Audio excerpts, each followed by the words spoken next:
Okay students, now today I am going to teach you Bhakti Sufi traditions, changes in religious beliefs, devotional text 8th to 18th century। तो ये कह रहे हैं कि 8 से 8वीं शताब्दी तक जो धार्मिक बदलाव हुए थे भारत उपमहाद्वीप में, जिसमें कि भक्ति और सूफ़ी परंपराओं का समावेश हुआ था, उसको हम भक्ति सूफ़ी ट्रेडिशंस कहते हैं।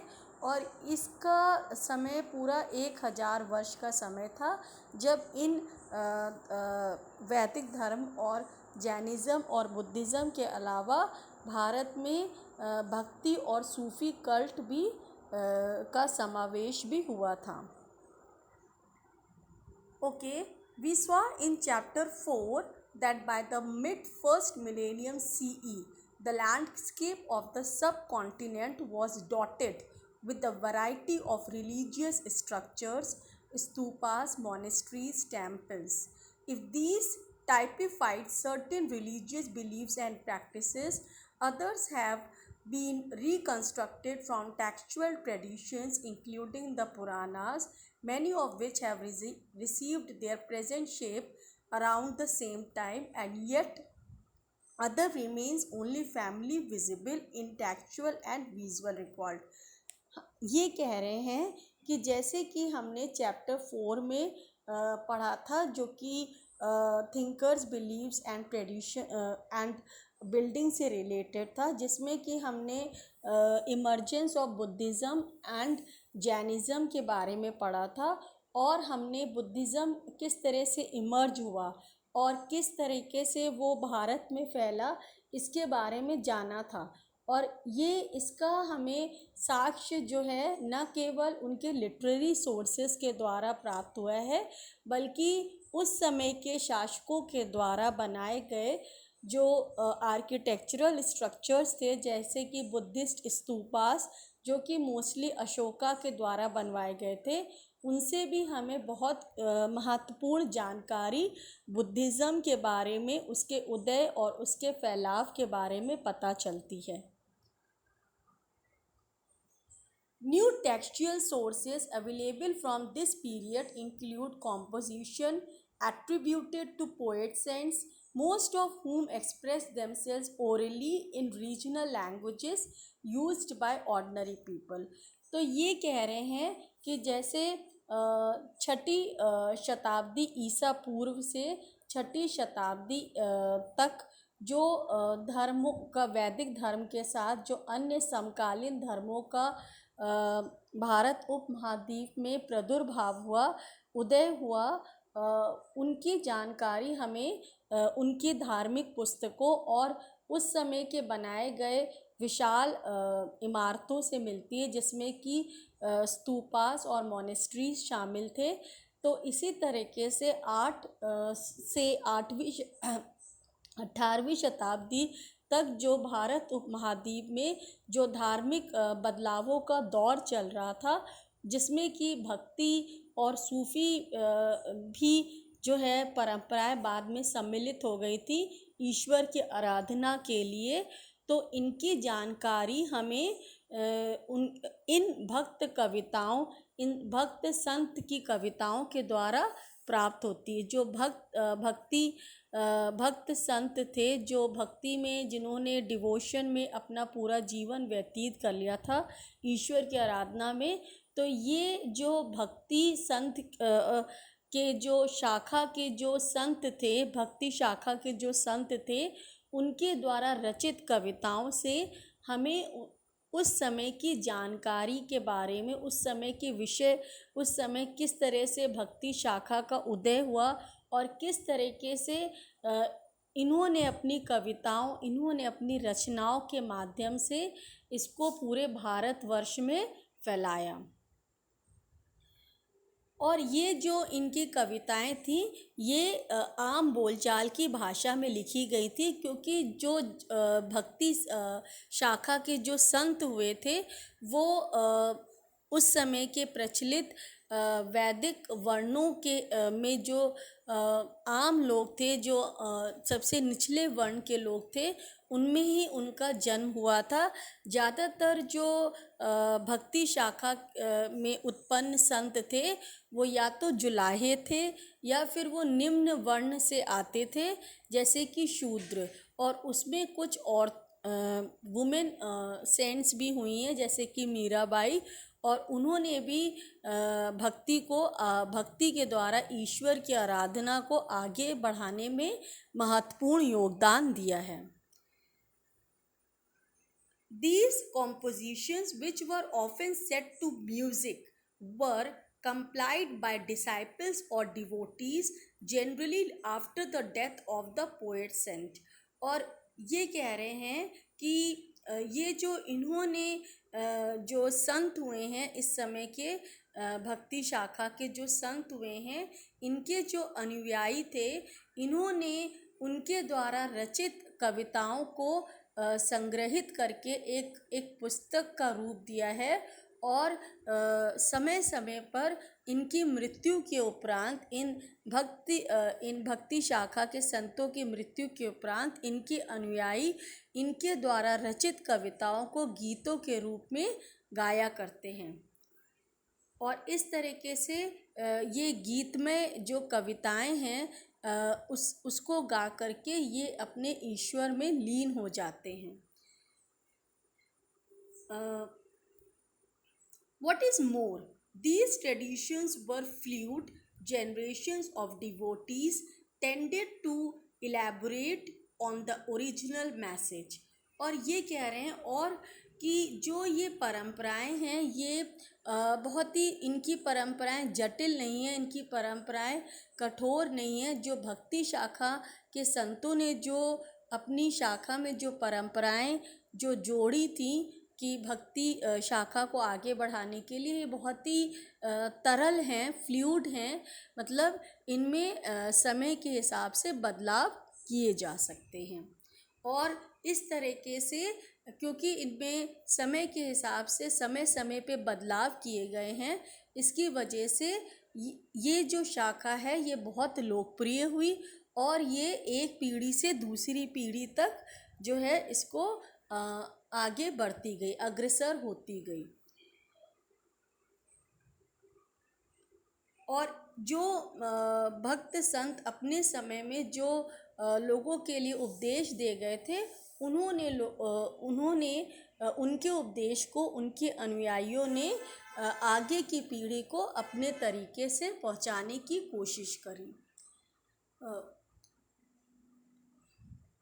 ओके, एंड ओकेजनली मॉडिफाइड, कई बार इनको जो है इसमें कुछ सुधार भी किया गया और कई बार कुछ विचार जो कि आगे की पीढ़ी के लिए सही नहीं थे उनको इनमें से हटाया भी गया था। And occasionally modified or even abandoned sense of the ideas that appeared problematic or irrelevant in different political, social और cultural context। और ये कह रहे हैं कि जो भक्ति शाखा के जो अनुयायी थे, इन्होंने अपने संतों के द्वारा दिखाए गए मार्ग और दिए गए उपदेश में समय समय पे बदलाव भी किया है। समय की हिसाब से, समय की ज़रूरत के हिसाब से उसमें कुछ चीज़ें आगे बढ़ाई गई, उसमें कुछ बातों का समावेश हुआ है, कुछ चीज़ों को हटाया गया है जो कि बदलते समय में बदलते युग के हिसाब से सही नहीं ठहर रही थी या सही तरीके से उसमें उनका सम्मिलित होना ठीक नहीं हो रहा था। Historians also draw on historiographies or biographies of saints written by their followers or members of their religious text।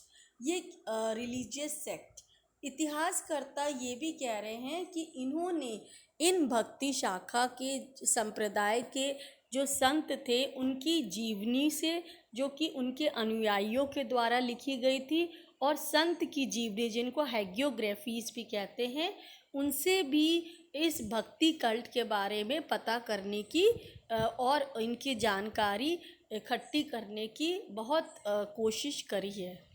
और ये उनके लिए एक बहुत ही महत्वपूर्ण तथ्य था इनके इस भक्ति शाखा को जानने का। These may not be literally accurate, but allow a glimpse into the ways in which devotees perceive the life of these path-breaking women and men. ये कह रहे हैं कि जो इनकी जीवनी हमको इनके अनुयायियों के द्वारा लिखी गई है, ये भले ही बहुत ज़्यादा सही ना हो, क्योंकि इनके अनुयायियों ने इनके जीवन के बारे में कुछ अपने हिसाब से भी लिखा है। तो हो सकता है कि यह पूरी तरीके से सही ना हो, लेकिन फिर भी इससे हमें उनके बारे में बहुत महत्वपूर्ण जानकारी प्राप्त होती है और हमें पता चलता है कि ये जो इनके अनुयायी थे, जो इनके भक्त जन थे, वो किस तरीके से इन संतों को समझते थे या उनको उनकी बातों को अनुग्रहित करने की कोशिश करते थे, उनको अपने उनका अनुसरण करते थे। As we will see, these sources provide us with insights into a scenario characterized by dynamism and diversity. तो इस तरह से हम ये देखते हैं कि ये जो सोर्सेस मिले हैं जिसमें कि हैगियोग्राफीज, बायोग्राफीज एंड जो इनके कॉम्पोजिशंस हैं जिनको कि कंपाइल करके एक बुक के रूप में बुक का रूप दिया गया है, बुक का शेप दिया गया है, उससे हमें बहुत महत्वपूर्ण जानकारी इस पूरे मिलेनियम के बारे में पता चलती है, जबकि भक्ति शाखा और सूफी परंपराओं का इमर्जेंस इंडियन सब कॉन्टिनेंट में हुआ था।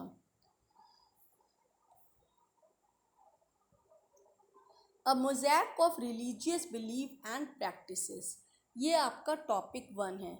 ये कह रहे हैं कि जब भक्ति शाखा का भारत में उदय हुआ, इमर्जेंस हुआ, तब उस समय भारत में कई तरह के धर्म और संप्रदाय एक साथ चल रहे थे और जिनको मानने वाले लोगों के अपने अपने विश्वास और अपने अपने तरीके से अपने धर्म को मानने की सिस्टम थी, व्यवस्थाएं थी। Perhaps the most striking feature of this phase is the increasing visibility on a wide range of gods and goddesses in sculpture as well as in text. At one level, this indicates the continued and even extended worship of the major deities Vishnu, Shiva, and Goddess, each of whom was visualized in a variety of forms. वो कह रहे हैं कि हम ये देख सकते हैं कि जिस समय इन भक्ति शाखा का उदय हो रहा था, उस समय भारत उपमहाद्वीप में कई तरह के धर्म एक साथ चल रहे थे और अलग अलग संप्रदाय के लोग जिनके विश्वास और देवी देवता भी अलग थे, वो एक साथ ही जो है मिलकर के अपने देवी देवता की उपासना में लगे रहते थे। और इसमें जो सबसे ध्यान देने और विशेष बात ये है कि उस समय जो कई तरह के देवी देवताओं की एक साथ पूजा उपासना की जाती थी, लेकिन उनके भी जो मुख्य देवता थे वो विष्णु और महेश थे। और इस समय 8 से 8वीं शताब्दी में देवी उपासना का प्रचलन बहुत ज़्यादा बढ़ गया था भारतीय उपमहाद्वीप में। मतलब कहने का ये है कि जबकि वैदिक धर्म में भी अलग अलग शाखाएं हो गई थी, जैसे कुछ लोग भगवान विष्णु को मानते थे और वो अपने आप को वैष्णविज्म कहते थे, वैष्णव धर्म का कहते थे, और जो शिव को मानते थे वो अपने आप को शैव धर्म का कहते थे, शैविज्म।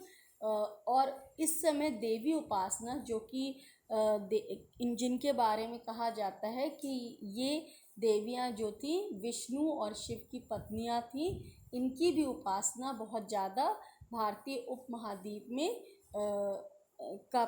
होने लगी थी, उनका प्रचलन बढ़ गया था।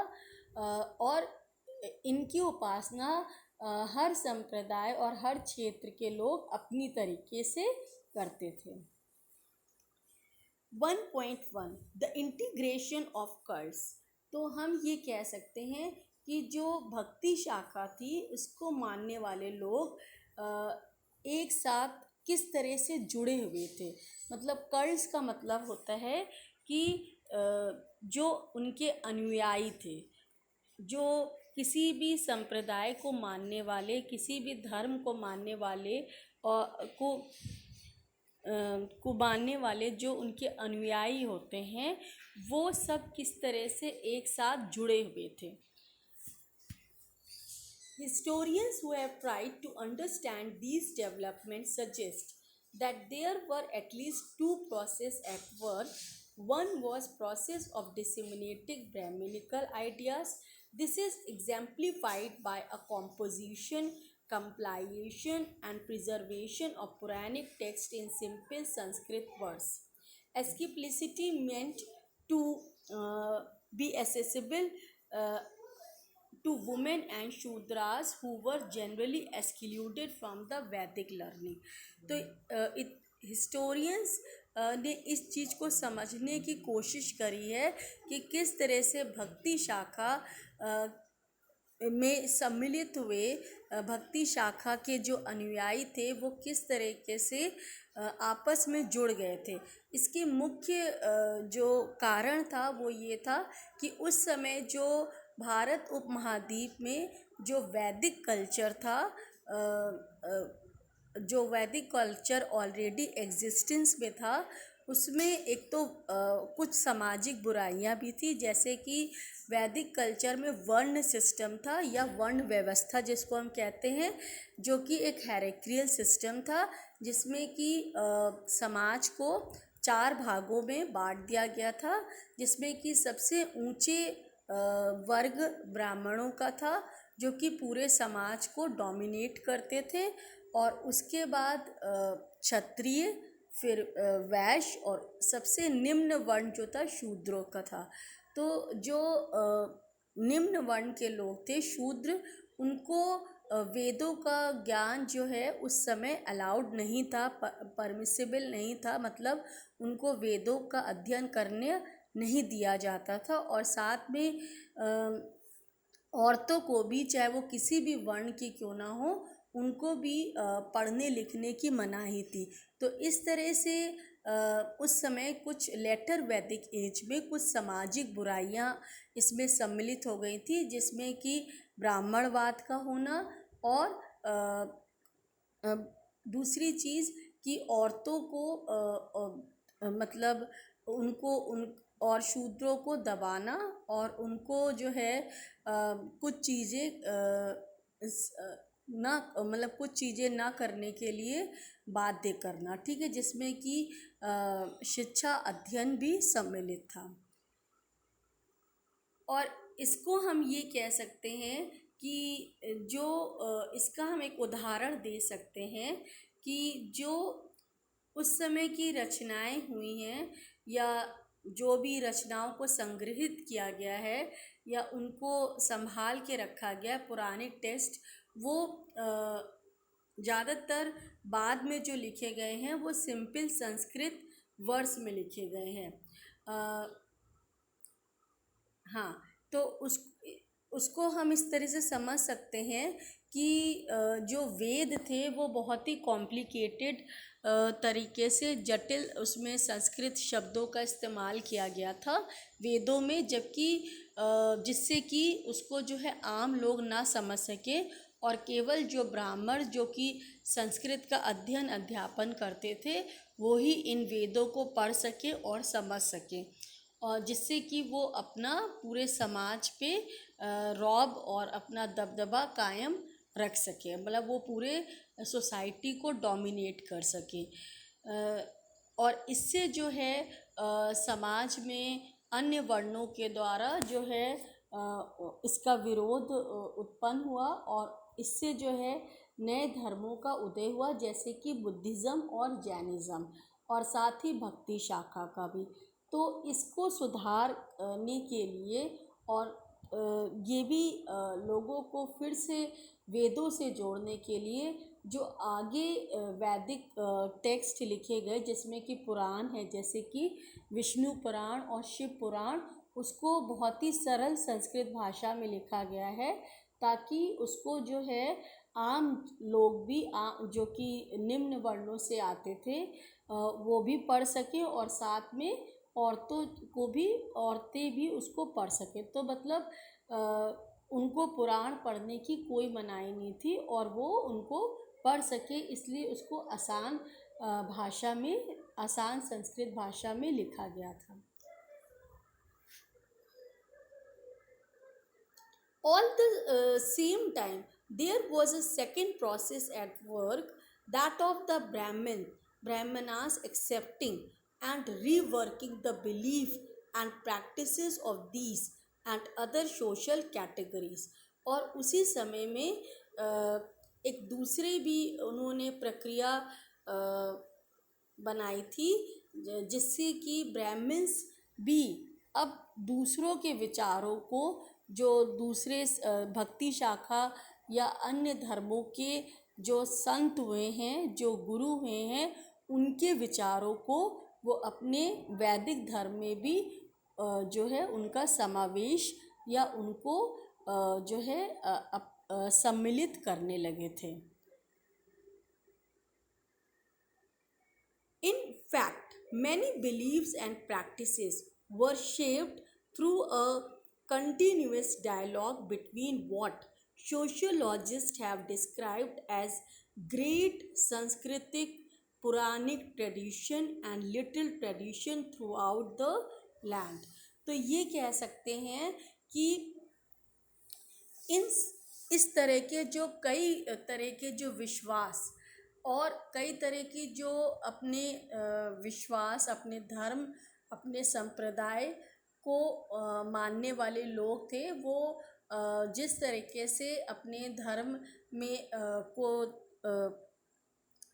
आगे बढ़ाने के लिए और धर्म के नियम और उनको मानने के लिए उनकी कुछ व्यवस्थाएं थी कि इस धर्म को मानने वालों के लिए ये नियम और कानून होंगे। तो अपने इन नियमों के द्वारा और अपने विश्वास के द्वारा इन्होंने एक आपस में ये अन्य धर्मों के साथ भी वाद विवाद भी किया करते थे कि क्या सही या क्या गलत है, इसको जानने के लिए कि उनके धर्म में जो प्रचलित व्यवस्थाएं हैं, जो प्रचलित विश्वास हैं, वो सही हैं कि जो अन्य धर्मों में हैं। तो इस तरह से ये एक तरह से तर्क वितर्क के माध्यम से ये सच का पता लगाने की कोशिश करते थे कि कौन से धर्म या संप्रदाय में कौन सी बात सबसे सही है और उसको किस तरह से हम जीवन में सही रूप से उतार सकते हैं। तो जो गुरु, जो धर्म गुरु या जो संत अपनी बात को सिद्ध करने में पूरी तरीके से सही साबित होता था या अपनी बात को पूरी तरीके से वो सबके सामने प्रूव कर देता था, तो उसके अनुयायी ज़्यादा बढ़ जाते थे और उसका धर्म ज़्यादा लोकप्रिय हो जाता था। और जो जिस धर्म या संप्रदाय के गुरु अपनी बात को सिद्ध नहीं कर पाते थे जो वो कह रहे हैं, तो उनके अनुयायी उनसे घट जाते थे या कम हो जाते थे। तो इस तरह से जो ग्रेट सांस्कृतिक पुरानिक ट्रेडिशन का मतलब ये है कि ऐसे विश्वास और ऐसी प्रैक्टिसेस, मतलब ऐसे बिलीफ और ऐसी प्रैक्टिसेस वैदिक रिलीजन की या जो उस समय की कंटेम्प्रेरी रिलीजन है, जिनको मानने वाले ज़्यादा हो गए थे या जिनको पूरे भारत में लोग मनाते थे, जैसे कि उस धर्म में प्रचलित त्यौहार या विश्वास या देवी देवता को ज़्यादा से ज़्यादा लोग मानते थे, तो उसको क्या बोलते थे, ग्रेट सांस्कृतिक Puranic tradition and little tradition throughout the land. तो लिटिल ट्रेडिशन जिसको जो केवल एक जगह तक ही सीमित था, ठीक है ना। तो ग्रेट सांस्कृतिक पुराणिक ट्रेडिशन का मतलब ये हुआ कि जो पुराण मतलब जो पुराण की जो बातों को ज़्यादा लोग मानते थे, तो वो वो एक तरह से बड़ी परंपरा के रूप में उभरती थी, और जिनको जो केवल एक क्षेत्र तक ही सीमित रह जाती थी, वो लिटिल परंपरा बन के रह जाती थी, या एक छोटी परंपरा जिसको कुछ ही लोग मानते थे। One of the most striking example of this process is evident at Puri. इसका सबसे ज्वलंत उदाहरण जो है वो पुरी में हमको मिलता है। उड़ीसा, पुरी जो कि उड़ीसा में है, where the principal deity was identified by the 12th century, जहाँ की मुख्य देवता को किस रूप में पहचाना जाता है 12वीं शताब्दी में, जगन्नाथ के रूप में। और जगन्नाथ का जिसका मतलब होता है जो कि पूरे जग का स्वामी है। जग का मतलब पूरे वर्ल्ड का, लॉर्ड ऑफ द वर्ल्ड। और उसको एक अवतार के रूप में माना जाता है कि वो विष्णु का ही अवतार हैं जो उड़ीसा में हुए थे, और वहाँ पे उनको जगन्नाथ के रूप में जाना जाता है।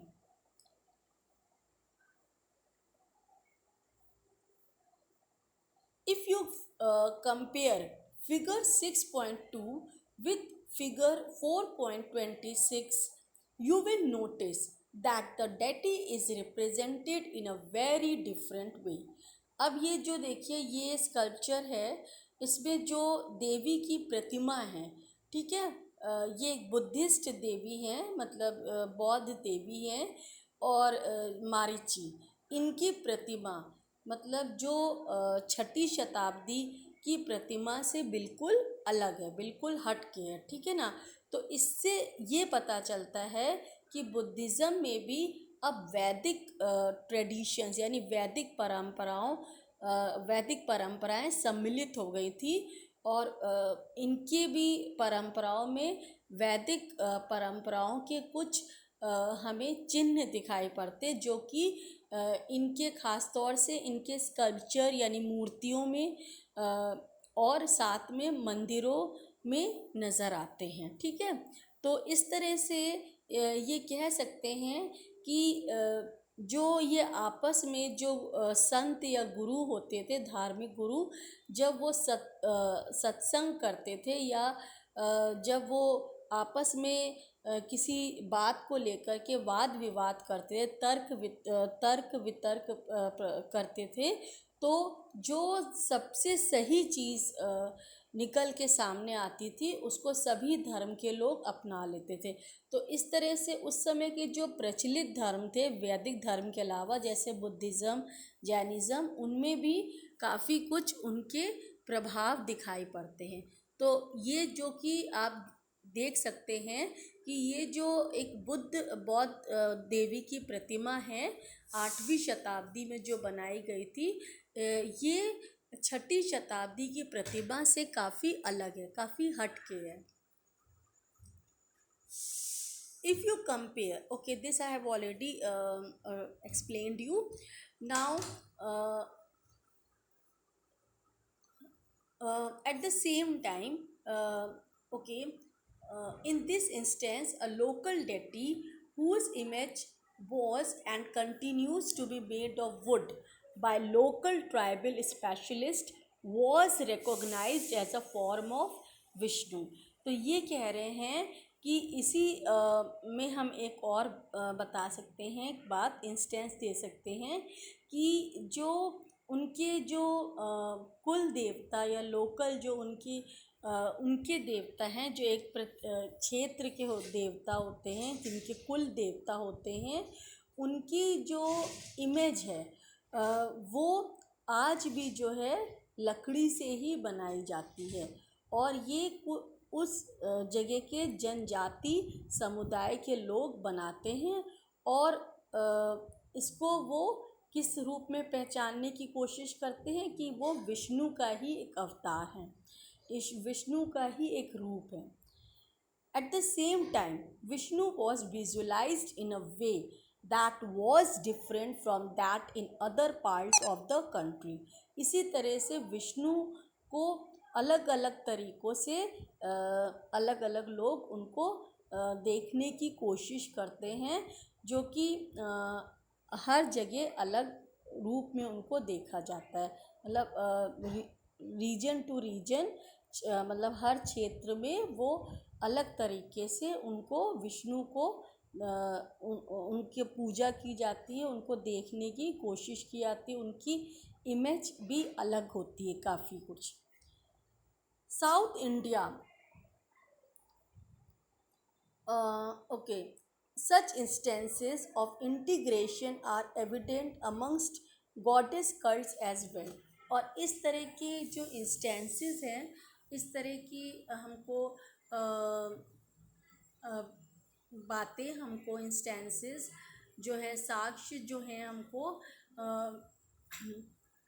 किसमें और ज़्यादा मतलब दृष्टिगोचर होते हैं, गॉडेस कल्ट्स में भी। मतलब जो देवियों की उपासना करते हैं, उनके अनुयायी होते हैं, उनमें भी देखने को मिलती हैं।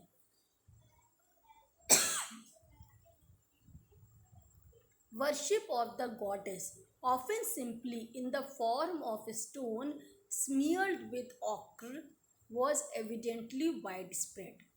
ये कह रहे हैं कि ज़्यादातर देवियों की जो मूर्तियाँ होती हैं वो पत्थरों की बनाई जाती हैं और जिनको कि कई तरह के रत्नों से सजाया जाता है, और ये पूरे भारत में इसका प्रचलन है।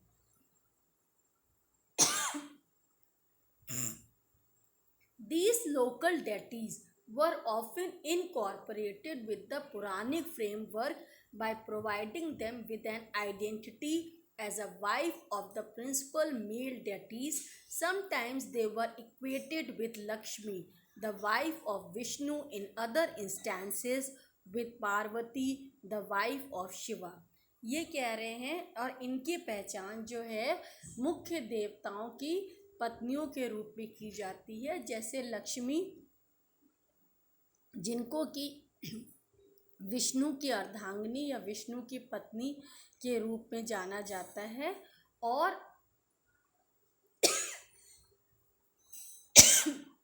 पार्वती, जिनको कि शिव की पत्नी के रूप में पूजा जाता है।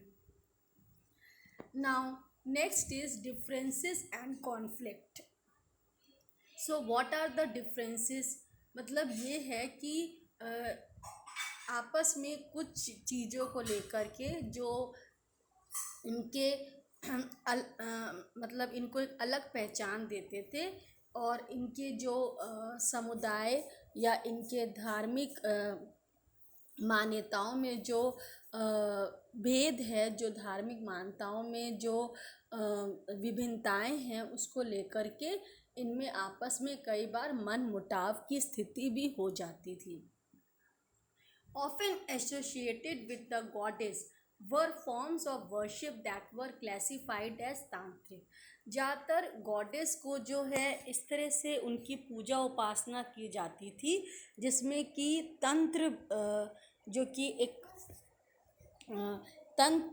तांत्रिक रूप से भी उनकी पूजा उपासना की जाती थी, तंत्र मंत्रों के द्वारा, और देवी को खुश करने के लिए मंत्रों और तंत्रों का इस्तेमाल किया जाता था, जिसको कि तांत्रिक उपासना या तांत्रिक पूजा भी कहा जाता है।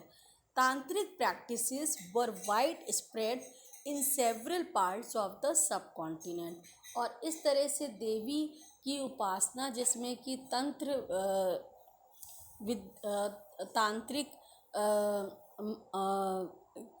तांत्रिक तरीके भी सम्मिलित हैं, वो पूरे भारत उपमहाद्वीप में प्रचलित हैं। They were open to women and men, and practitioners often ignore differences of caste and class within the ritual context. और ये कह रहे हैं कि इस तरह की तांत्रिक तरीक़ों का इस्तेमाल, तांत्रिक विद्याओं का इस्तेमाल पूजा के दौरान करना जो है निषेध नहीं होता है, ख़ास तौर से देवी उपासना में। और ये सबके लिए जो है खुला है, मतलब कोई भी तांत्रिक तरीक़ों से देवी को खुश कर सकता है, जिसमें कि औरत और मतलब women and man both can do that. And second thing कि इसमें ये कोई धर्म भी निषेध नहीं है। किसी भी धर्म का व्यक्ति, किसी भी जाति का व्यक्ति जो है इस तरह के मंत्रोच्चारण या तंत्र विद्या के द्वारा देवी को खुश कर सकता है।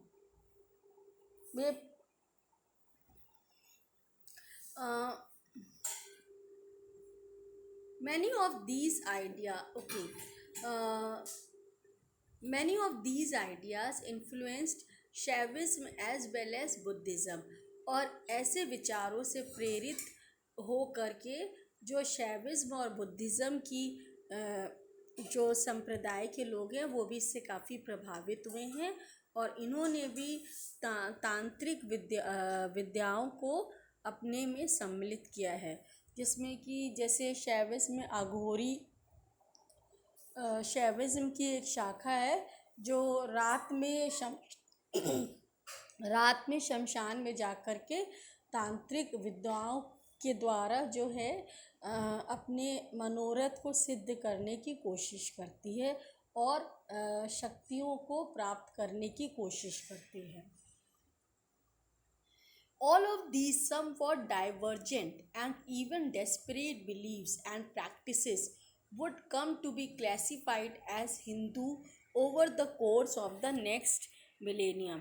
और ये जितनी अलग अलग और जो विश्वास हैं और जो अलग प्रैक्टिसेस हैं, ये सब मिल करके एक हो गई हैं अपने आप में, और इसको मानने वाले लोग हिंदू कहलाते हैं।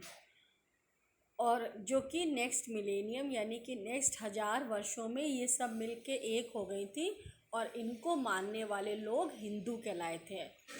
The divergence is perhaps most stark if we compare वैदिक एंड पुराणिक ट्रेडिशन। और ये जो विभिन्नताएं हैं ये बहुत ज़्यादा हैं अगर हम वैदिक या पुराणिक परंपराओं को देखेंगे। The principal deities of the Vedic pantheon Agni, Indra and Soma became marginal figures rarely visible in textual or visual representation. ये कह रहे हैं कि जो अर्ली वैदिक पीरियड में जो उनके मुख्य देवता थे, जिसमें कि अग्नि, इंद्र और सोम थे, वो धीरे धीरे अपना महत्व खोते गए और उनकी जगह किसने ले लिया? विष्णु, महेश और देवी उपासना ने। और इनका जो है उपासना मंत्रों के द्वारा किया जाने लगा। These have a little in common with the elaborate Puranic mythologies। तो ये कह रहे हैं कि जो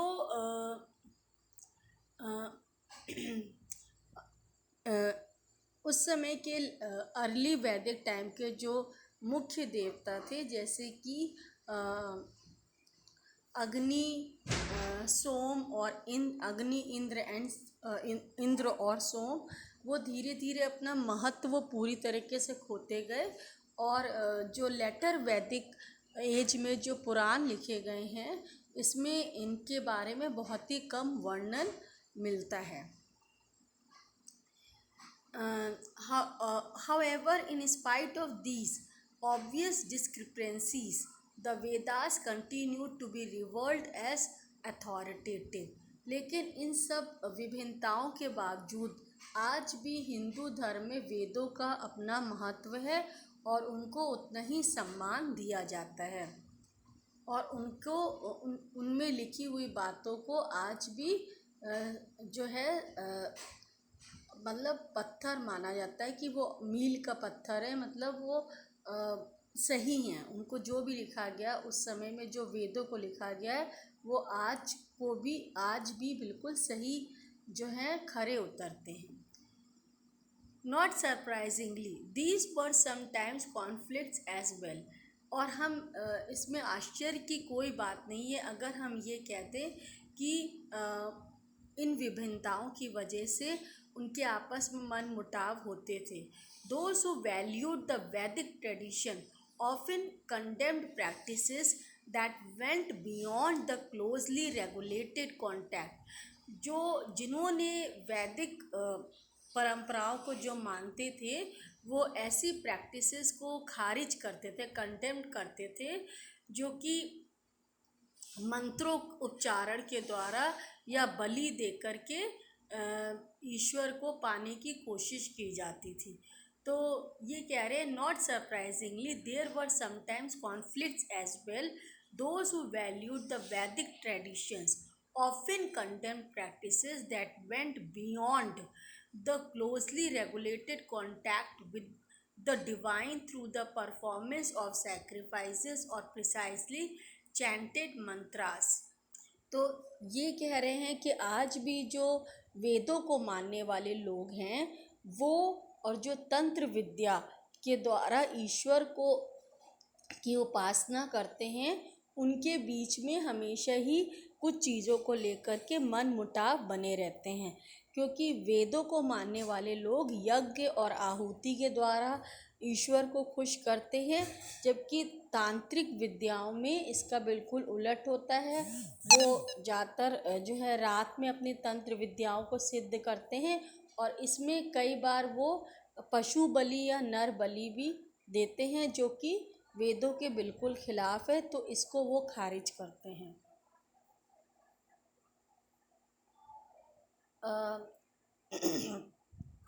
फ्रीक्वेंटली इग्नोर्ड द, और उसकी दूसरी तरफ जो तांत्रिक लोग होते हैं वो वेदों को और उनकी अथॉरिटी को कि वो बिल्कुल सही है उसको नकारते हैं।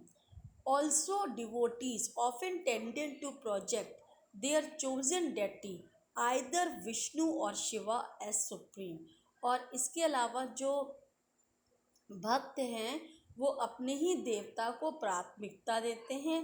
अगर वो वैष्णिज्म के संप्रदाय के हैं तो वो विष्णु को सबसे ज़्यादा महत्व देंगे। उसी तरह से शैविज्म संप्रदाय के लोग जो हैं भगवान शिव को सबसे ज़्यादा महत्व देते हैं। Relations with other traditions such as Buddhism or Jainism were also often fraught with tension if not open conflict. ये कह रहे हैं कि जो परंपराएं जो बुद्धिज़्म और जैनिज़्म की हैं वो भी काफ़ी कुछ अलग हैं वैदिक कल्चर से। तो इसकी वजह से जो बुद्धिज़्म और जैनिज़्म लोग भी कई बार जो हैं और वैदिक संप्रदाय के लोग में भी कई बार मन मुटाव जैसी स्थिति हो जाती है। The tradition of devotion or bhakti need to be located within this context. Devotional worship had a long history of almost 1,000 years before this period we are considering. तो ये कह रहे हैं कि ये जो अपने आप को पूरी तरीके से ईश्वर के प्रति समर्पित कर देना, डिवोशन जिसको हम कहते हैं, इस तरह की जो उपासना थी, भक्ति जिसको हम कह सकते हैं, उसको उसका इमर्जेंस और उसमें जो है उसके विकास में पूरे 1000 वर्ष का समय लगा। During this time, expressions of devotion ranged from the routine worship of the deities. और इस समय काल में, इस समय अंतराल में जो भक्ति का जो वो अपना एक्सप्रेशन यानी कि अपने आप को ईश्वर के कितने बड़े भक्त हैं इसको दिखाने के लिए वो न केवल अपने देवी देवताओं की पूजा करते थे मंदिरों में, बल्कि कई बार ecstatic adoration where devotee attend a trance like state. कई बार वो भक्तिमय गीतों को गाते हुए अपनी ईश्वर आराधना में ऐसे लीन हो जाते थे कि उनको ऐसा लगता था कि वो उनकी आत्मा जो है परमात्मा से मिल गई है और उनको एक ट्रांस लाइक सिचुएशन जिसमें कि वो पूरी तरीके से आत्मविभोर हो जाते थे, क्योंकि उस समय उनको बहुत ही ज़्यादा जो है आंतरिक सुख मिलता था, जिसमें कि जब उनको भक्ति गीत गाते हुए उनको इस ऐसा लगता था कि जैसे उनकी आत्मा जो है परमात्मा में पूरी तरीके से लीन हो गई है और एकाकार हो गई है। The singing and chanting of devotional compositions were often a part of such modes of worship. This was particularly true of the Vaishnav and Shiva sects. Okay, तो ये कह रहे हैं कि संगीत में गीतों के द्वारा अपने ईश्वर की आराधना और उनकी रचनाएं लिखना, भक्ति गीत, ये एक पूजा और पूजा का एक रूप था जिसमें वो अपने ईश्वर की आराधना करते थे। और ये जो है वैष्णव और शिवा संप्रदाय के लोगों के लिए सबसे सही था। तो आज के लिए हम इतना ही करेंगे, ठीक है। Thank you very much.